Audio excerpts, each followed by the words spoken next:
logic involves making arguments for things, okay? So we're going to define a lot of terms tonight. So first question is, what is an argument, right? Because this word can mean different things, right? So when it comes to logic and what we're talking about, every time we're talking about apologetics, when we use the term argument, we're not talking about the heated exchange where you and another person are yelling at each other, turning red in the face and ready to throw punches, okay? That's a different kind of argument. Sarah, what are you doing? It's super tight here and I didn't. Why are you taking out the entire cover? Okay. Good So, job, sir. You're both hey, guys. So what is an argument? Is that rhetorical? No. Wait, I think I know. Well, I don't know if dispute would be the right word, but here's how it's used. A dispute between two people talking about two different points, trying to prove a point on why is one of them wrong or why is one of them better. Okay, nice, very good. Here's a definition for you guys up on the screen. Okay, for those of you guys taking notes. An argument is a reason or reasons that you give to someone with the aim of persuading them that a certain action or belief is right or wrong. Okay? Make sense? Yeah. I'll say that again.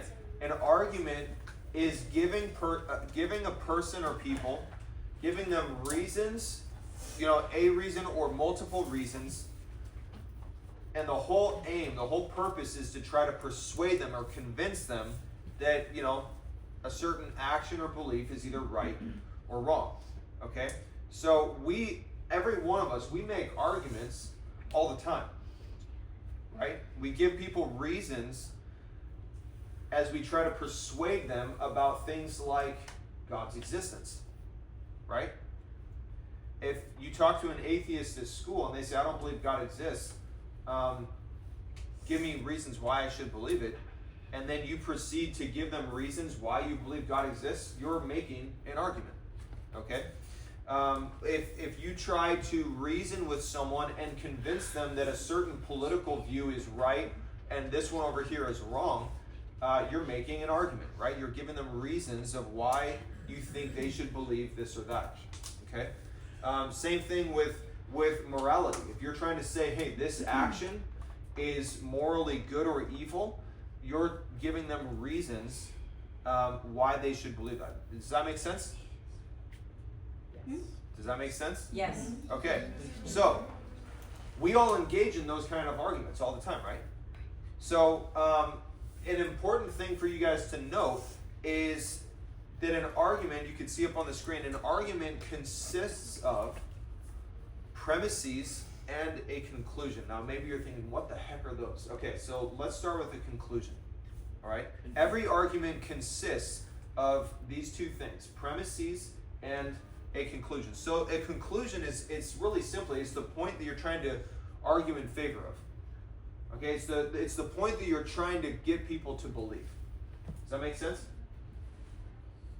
Yes? Yes. So, for example, God exists. That's your conclusion, right? That's what you're trying to get someone to believe. Now, what's a premise? So the plural is premises, but the singular is premise. A premise is simply a reason that you're using to support your conclusion. Okay? Premise is a reason that's supposed to support your conclusion and eventually lead to your conclusion. So let me give you an example. Smoking is bad for you. Yeah. That's a statement. It's a fact. Okay? That's the conclusion, right? That's the point that you're trying to convince people is true. Smoking is bad for you. Now, until you give someone reasons, right, to try to convince them, really that is just a statement, right? It doesn't become an argument until you start giving them reasons why smoking is bad for you. Okay? Make sense? Yes? Yes? Okay. I think so. So let's take this example. Smoking is bad for you, all right? That's the conclusion that you want to convince people to believe. Now the premises are the reasons that you give them for why people should believe that smoking is bad for you. So, give me some premises. What are some reasons people should believe that smoking is bad for them? That's available. Your lungs, like, can get tumors and they can be damaged. Okay, And good. You can't breathe. Good. And you die. Your lungs turn completely black like charcoal. Okay.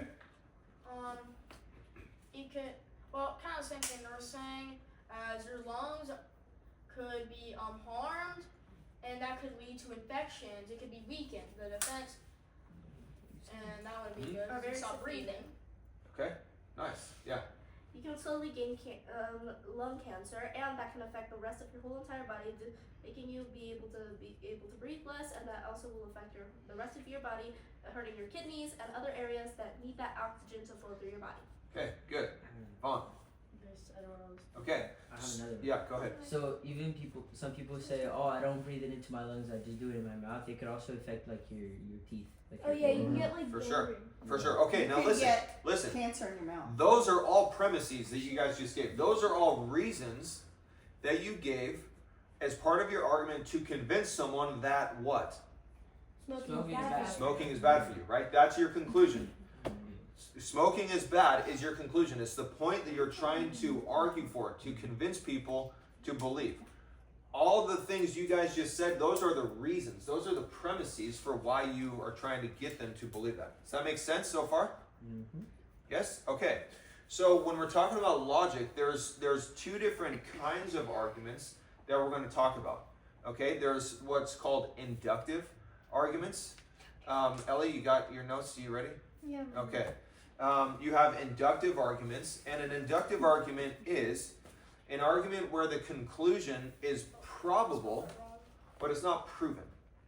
Okay? In other words, the conclusion is likely to be true, but it's not really like proven to be true. Okay? So let me give you like an example. You can look up on the screen. Here's an argument, an inductive argument. Jay is not at church today, so he's probably at home. Okay, what's the conclusion? That you're at home. Because you're not. The conclusion, okay, what you're trying to convince people is true is that Jay's probably at home. What's the premise? What's the reason? He's not here. Yeah, he's not at church. Okay, and guys, premise is like everyone generally agrees, usually that it's true.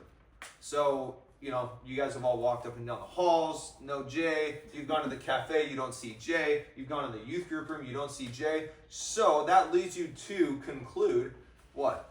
Jay's not at church. Jay's probably at home. Okay? So you all agree Jay's not at church, so your conclusion that leads you to he's probably at home. Okay? This is an inductive argument. Okay? Because the conclusion is likely, but it's not really proven. Because after all, I could also be on a mission trip, right? Or up in New Jersey teaching at a youth camp like I was last weekend or 2 weekends ago. So, does that make sense so far? Yeah? You guys understand that?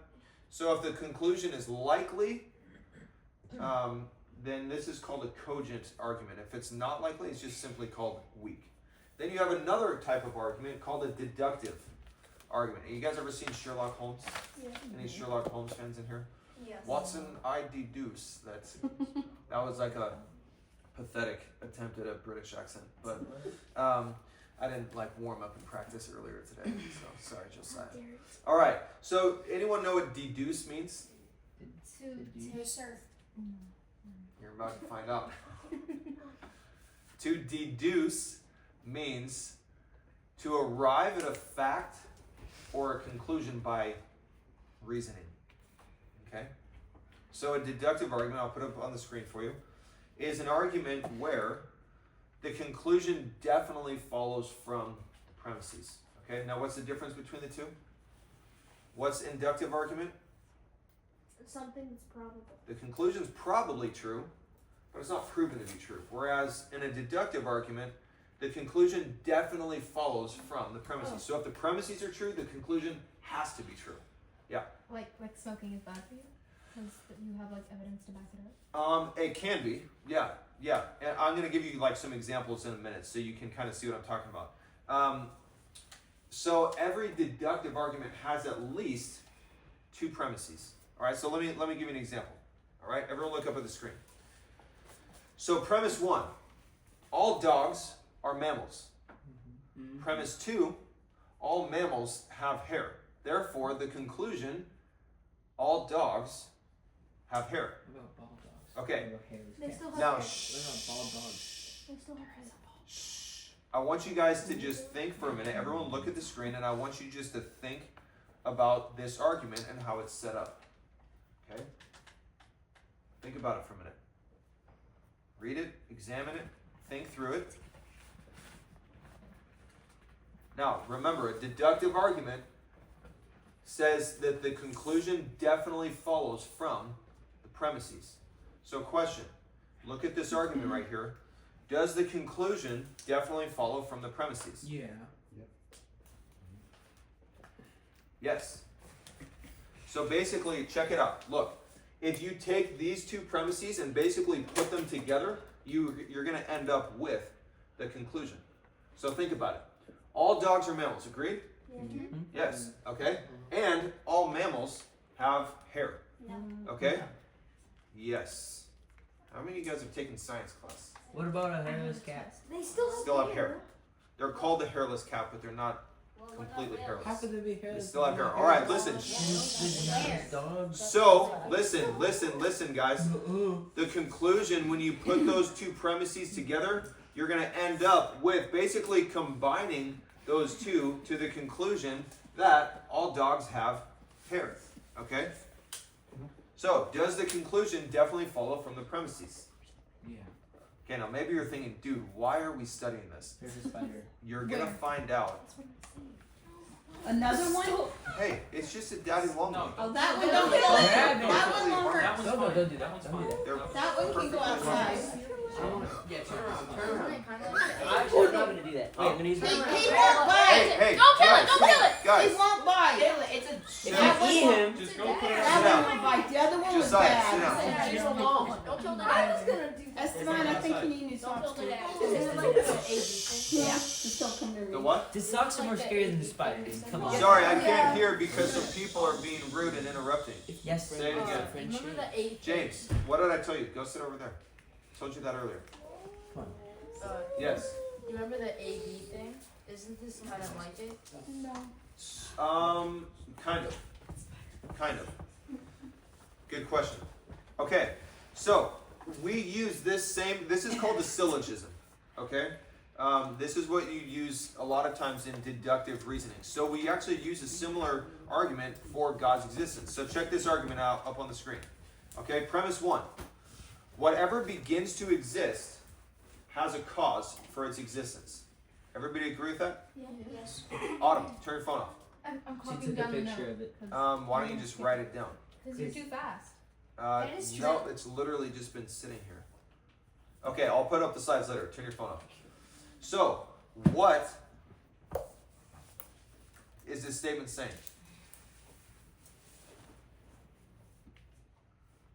Yeah, That everything has a cause to this. everything that what? Everything that exists has a cause. Look at that. Does everything that exists have a cause? Yes. No. Not really. No. Yes. Plant There's only one thing that exists that doesn't have a cause. Glass lizard. Rocks. Atheist. Atheist is crazy. What is I it? think it's the same. What, Benjamin? God. A cause meaning like something that caused. So he's real for no reason. Not like Do you guys know what cause and effect is? Mm-hmm. Yeah. Not like cause, like take up the cause. Different kind of cause. Okay? In other words, everything that begins to exist has a cause. In other words, something caused them to come into existence. Does that make sense? The only thing that Okay. happen is So, God. everything that begins to exist was brought into existence by something else. Okay? Agreed? Yeah. Now, the universe, here's premise 2. The universe began to exist. Okay? And that is scientifically proven. So therefore the conclusion, this is how it's an argument for God's existence. Therefore, the universe has a cause for its existence. And then you would go on to argue that that cause is who? God. Okay. And then people say the cause is what? Okay, And they so say check this out. No. All right, I'm gonna give you guys some. We're gonna do some exercises in a minute, mental exercises. Wait a So, minute. That's fun. a deductive argument is valid No. when the conclusion follows from the premises. Okay, if the premises are true, then what? The conclusion has to be true. All right. Now, a deductive argument is invalid when the conclusion doesn't follow from the premises. Okay? So, what are some of the differences between inductive, deductive reasoning? Autumn, don't worry, I will put the slide back up for you in a few minutes, all right? So, one of the big differences is in inductive reasoning, okay guys, you start from very specific premises and you reason to a more general conclusion. Look, it's up there, you could write it down. Look at that, you almost got a whole page of notes. Well done, Eric. Aren't you so grateful that Courtney got you a Okay. Deductive reasoning is the opposite, okay? You start from more general premises and you form a very specific conclusion, okay? So, did you guys know that you use arguments every day? Yes. You said that already. Oh yeah. Think about it. Chicken is better than Like, for example, when your parent tells you, hey, clean your room, and you say, I don't have to clean my room is already clean.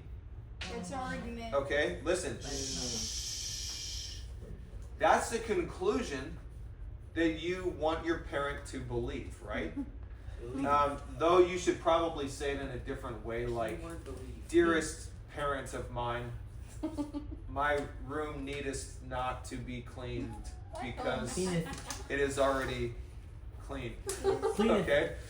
That's the conclusion that you want your parents to believe. And then you proceed to make an argument, okay, of reasons, premises why your parents should believe that your room is already clean. And you proceed to tell them, hey, I made my bed. I did my laundry. I folded my clothes and put them away. I vacuumed. I dusted. Therefore, my conclusion is my room is already clean. Does that make sense? So that's making an argument for something. All right? How many of you guys ever make that argument with your parents? A good kind of argument, not where like you're talking back and yelling. All right?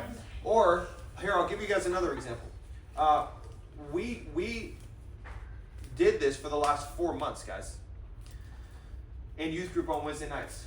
When we did our apologetic study on world religions, that's all we did for 4 months was I presented arguments to you guys when we examined like a specific religion, let's say Islam, okay? I gave you guys my conclusion right from the start. What I was trying to convince you guys is true is that Islam is a false worldview, okay? That's the conclusion. That's the thing that I'm trying to get you guys to believe. And then those entire 4 weeks, I gave you guys tons of premises or reasons for why you should believe that Islam is a false worldview. For example, what are the 3 tests of a worldview? Anyone remember? Josh, what's one of them? Logical consistency. Okay, good. That's logical consistency. Ellie, what's another one? Ellie, what's another one? You've been hearing this for 4.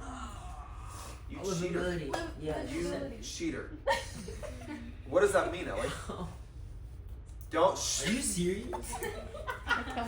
Wow. So it looks like Ellie needs to start taking some notes, right, I guys? know one. Yeah. All right. Livability. Yeah, you have a notebook and you're not taking any notes. That's not true. I And- haven't gone through a page. Sarah, what's the 3rd test? Factuality, which means Common sense. If I actually don't know. Is it? all right. Listen.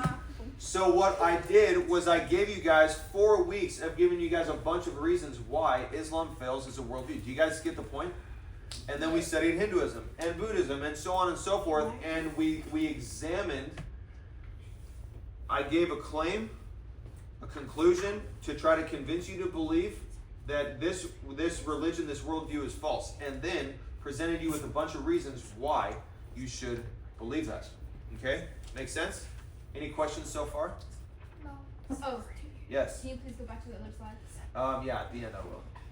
Then you'll have all the time you need to write it down. Okay? John. Yeah, because when you're Jonathan. talking now. All right. You know what? You know what, Autumn? For a second, I'll do it for you. Nice. Whoa, is that a full page of notes? Yeah. That's No way. Are you guys like writing letters to each other over there? I'm gonna read it later.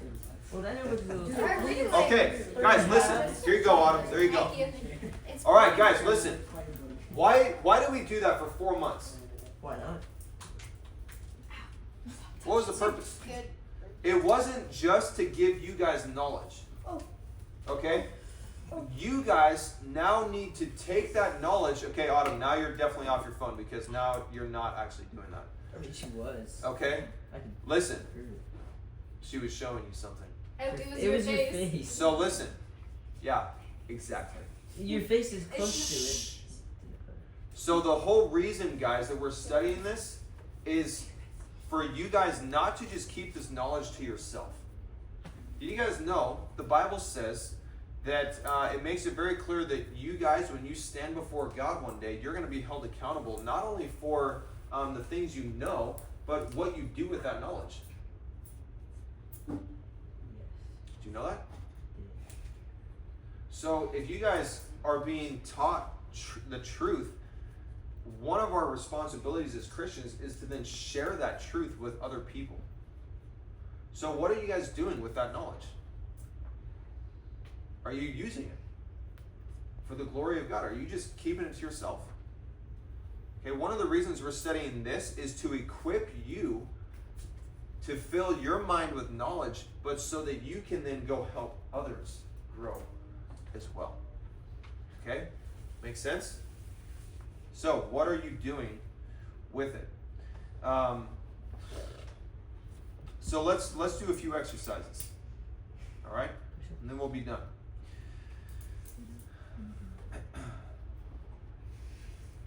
How would you guys, let's examine this argument from an atheist. All right? Here's an argument from an atheist. Sarah, pay attention. Here we go. God almost certainly does not exist because there's no evidence that he's real. No one has ever seen him. And if he was good, then he wouldn't allow all the evil that happens in the world. Have you guys ever heard atheists say anything like this? Yes. Okay? Not So I want you guys to think about this argument. Okay? What's the conclusion? slap them is crazy. Okay. God doesn't exist. Yeah, God doesn't exist. That's the conclusion of what they want you to believe. Okay, that's what they're arguing for. Now, what are the premises?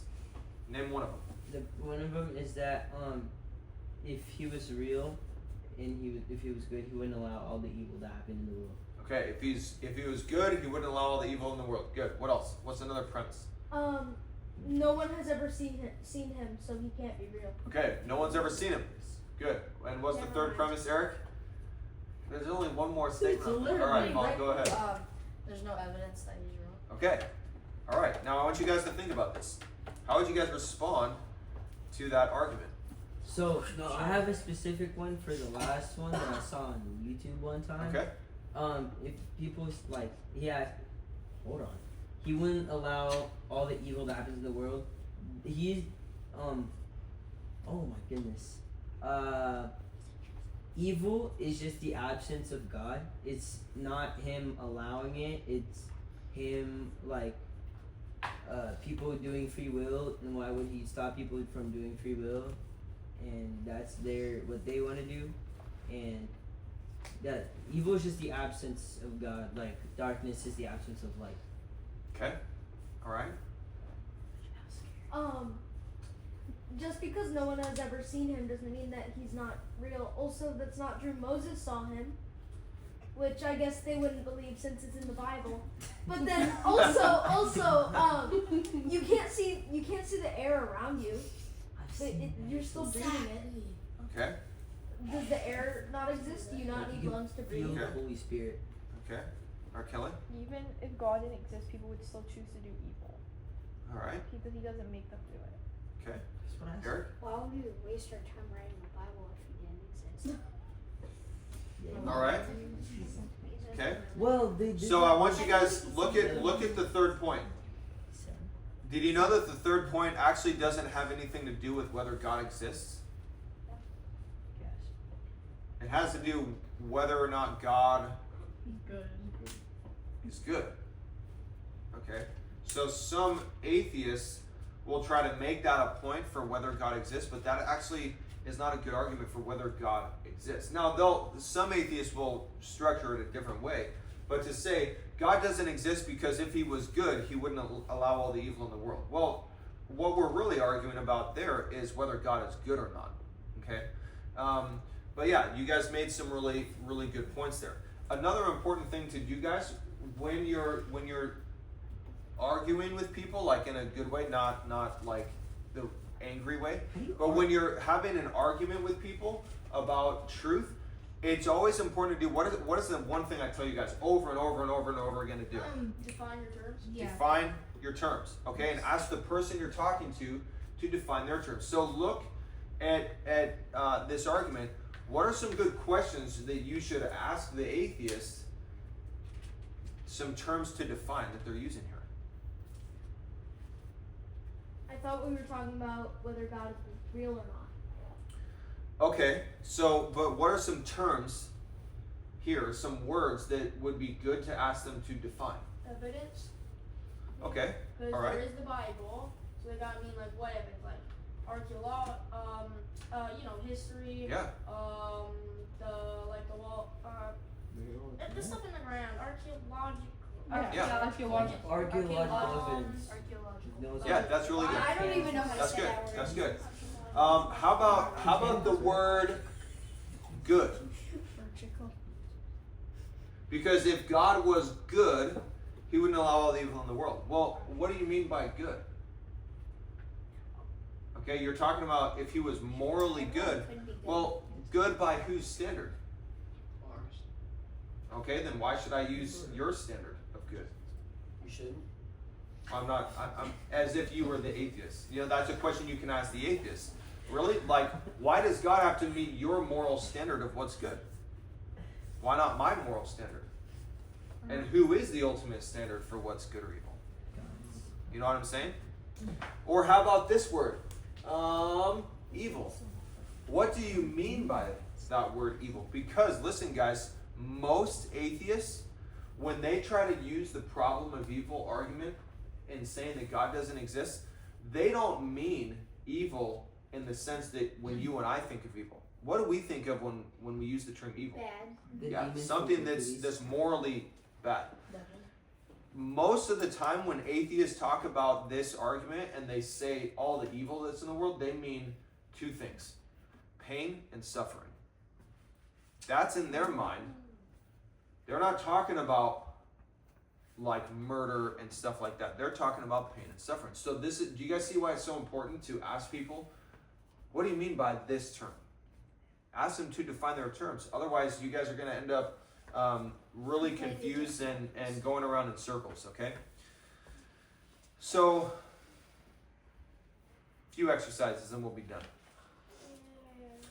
We're going to do some exercises, and I want you guys to try to guess whether the statement on the screen is an inductive argument, if it's a deductive argument, or if it's just not an argument at all. Okay? So, reminder, what's an inductive argument? I don't remember. You don't need to write these down. These are just, you guys just look at it and try to guess. Emmanuel. An argument that like the conclusions will follow from the premises. Huh? Or the conclusions will follow from the premises. Right? Not necessarily. You're thinking invalid argument. Yeah. So an inductive argument is where Where it's not a fact, but it's very probable, and that's probably what's happened. the conclusion is not proven, but it's likely to be true. Okay? It was the Alright. Jay's not at church, so he got home exam. Yeah. Okay? I don't think that's Now a deductive argument is where the conclusion definitely follows from the premises. Remember, you have at least two reasons, and it's almost like you put them together and then you get as a result of conclusion. So, you guys ready? No. All right, here we go. First one. Our school's research of 100 students showed that a dramatic increase in grades after becoming Christians. Oh yeah. Oh. Therefore, we conclude that conversion to Christianity helps your GPA. Neither. Is it inductive, deductive, or not an argument? Inductive. Ding, ding, ding. Vaughn gets a point. That's an inductive reason. Why? Or an inductive argument. Why? Yeah. Well, they gave a reason, but then there could be other reasons around that. They just say it's probably because this happened. There you go. All right. Here's another one. Did you say thank you, Eric, for taking such good notes? Did he have that written down? I can read Egyptian language, so. Hieroglyphics.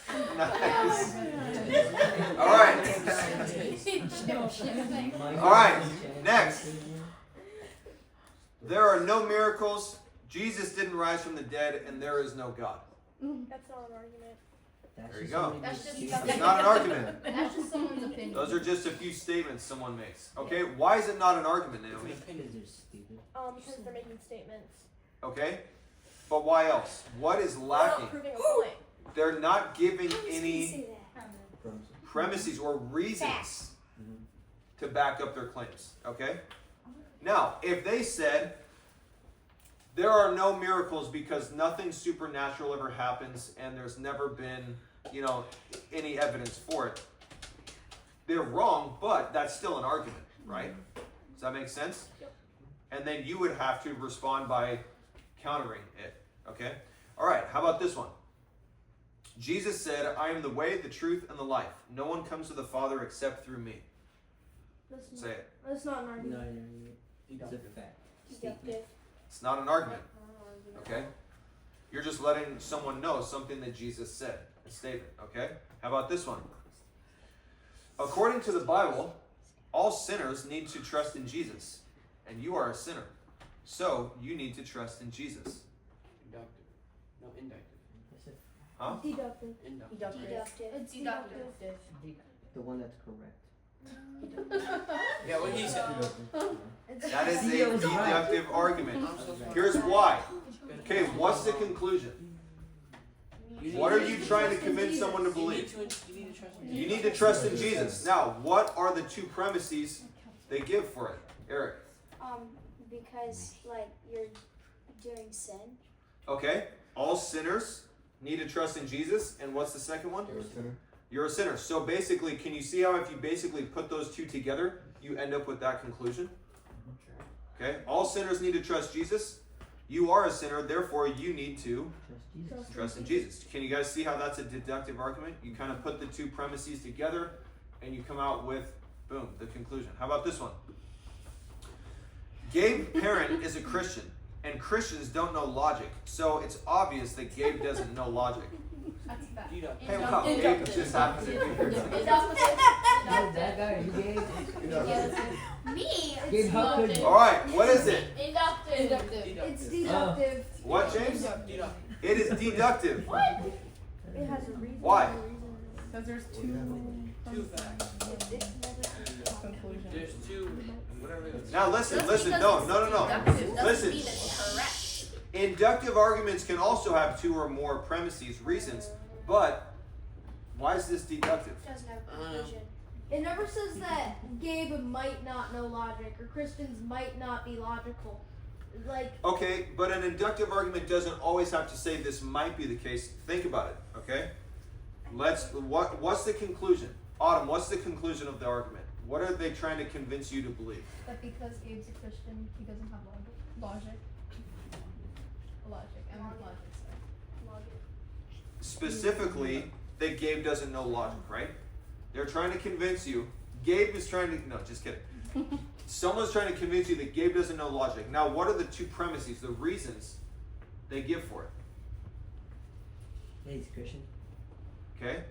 And that He's a Christian and Christians don't know logic. Christians don't know logic. Okay, so can you see how if you combine those two premises, you end up with that conclusion? Does that make sense? Rakele, does that make sense? Yes? You sure? Positive? All right, here we go. Raquel, tell us what this one is. I know Jesus rose from the dead because he appeared to the disciples. The tomb is empty, and even some of his enemies ended up believing in him. Not an argument. Inductive. Not an argument. It is, in fact, Esteveo, inductive. Now, listen. Some of the key words that you could pay attention to find out whether it's an argument is if you hear the words because. Okay? Because implies they're going to give you a reason, right? This is true because, and then they proceed to give you reasons why it's true. Make sense? Or therefore. Therefore, that's like the conclusion, okay? The result.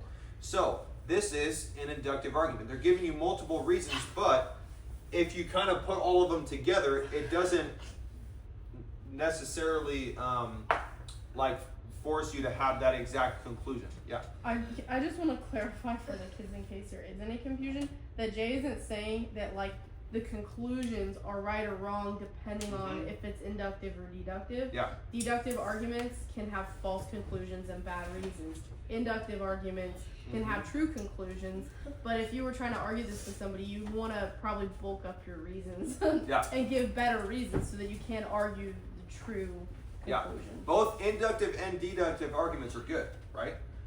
You can use both. You can also misuse both of them, all right? So basically, if you said, I know Jesus rose from the dead, and here's the reasons, these are all good reasons, but then you got to elaborate on them, right?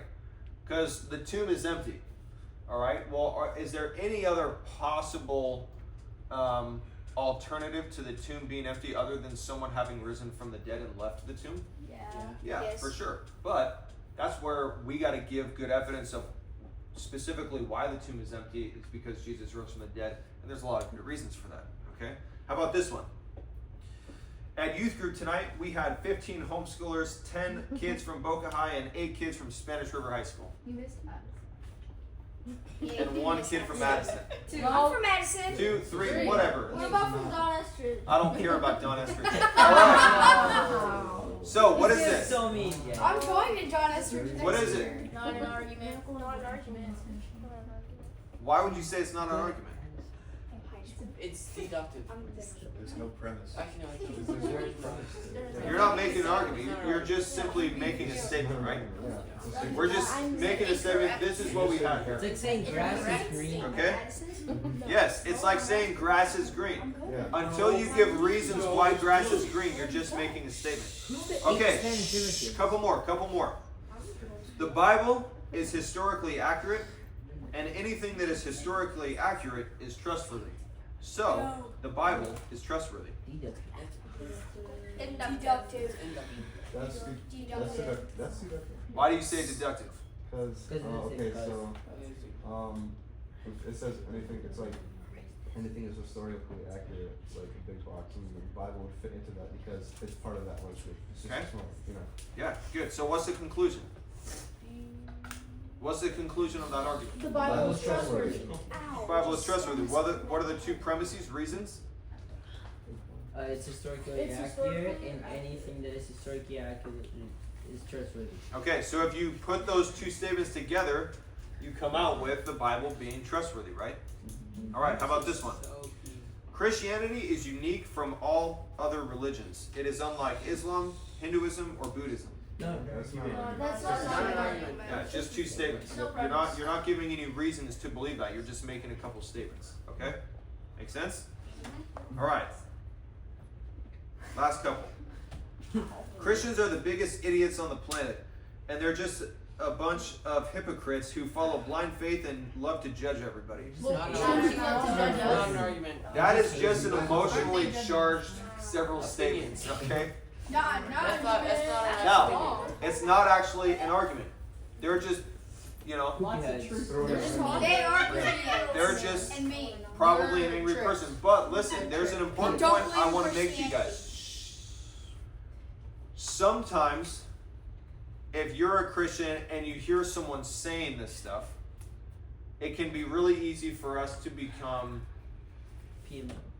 angry, frustrated, upset, maybe sad, maybe scared. And when we start doing that, when we become angry, our ability to think well and reason goes down. Right? If you've ever noticed, guys, a person who is getting angrier and angrier and starting to yell more, they use less words.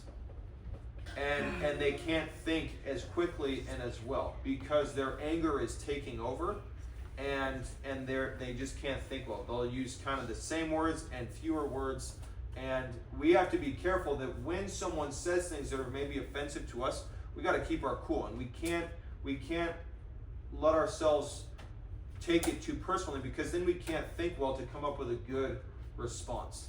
Okay? So like a lot of atheists, a lot of the what are called the new atheists, they love to just be really offensive and to use what's called loaded language, where they just like to ridicule, make fun of, mock Christians.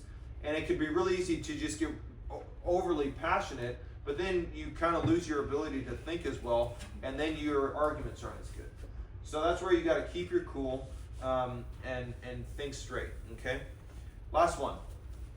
Teenagers are harmful to society because they get into car accidents, they cheat in school, and they have no respect for adults. Inductive. That is an inductive argument. Okay. All right. It's not true. So we'll finish with this verse. Matthew 22, a reminder from last week. Jesus said, Esabel, will you read the verse on the screen? Jesus said to him, "You shall love the Lord your God with all your heart and with all your soul and with all your mind." Okay. As Christians, guys, we need to make sure that we are loving God with all of our mind. You know what's really easy for us to do? Go on social media or YouTube and just scroll and waste tons of time watching, whether it's bad things or stuff that may not be bad in and of itself, but it's brain rot. We're just wasting time. And you know, I didn't think of this until just now, until Benjamin pointed a finger. Someone told me they played 700 hours. They had 700 hours on a video game. I'm not going to mention names, even though Josiah just ratted them out. But, no, I'm totally kidding. But guys, listen, it's really easy for us to just be like, I just want to watch TV. Now, is it wrong to watch TV ever? Shh. No, depending on what you're watching. But, listen,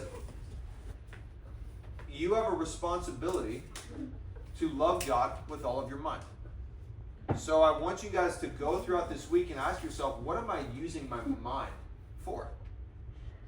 Am I using my mind? Am I engaging my mind to become a stronger Christian, have a better relationship with God, and to learn how to defend my faith better? Or am I engaging my mind in things that really don't have long-term eternal value? That, you know, if I died, when I get to the end of my life and I die, what am I going to regret? Am I going to regret? Am I going to regret that I didn't watch YouTube enough? Yeah. Or no, you guys didn't listen to what I said. Or or will your regret be, man, I wish I hadn't wasted so much time watching YouTube so much, and had actually contributed to the betterment of society. You know? So I want you guys to think about that. What are you engaging your mind in? Are you using your mind to grow in knowledge, to think well, and to use it for the glory of God? Amen? Amen. Yeah. Who is that in the background for the slide? That's Aristotle. That's me. It's All right. Yeah, It's that's a Aristotle. rock. Just kidding. It's just a I'm rock. not that strong. Aristotle's the father of All right, let's pray.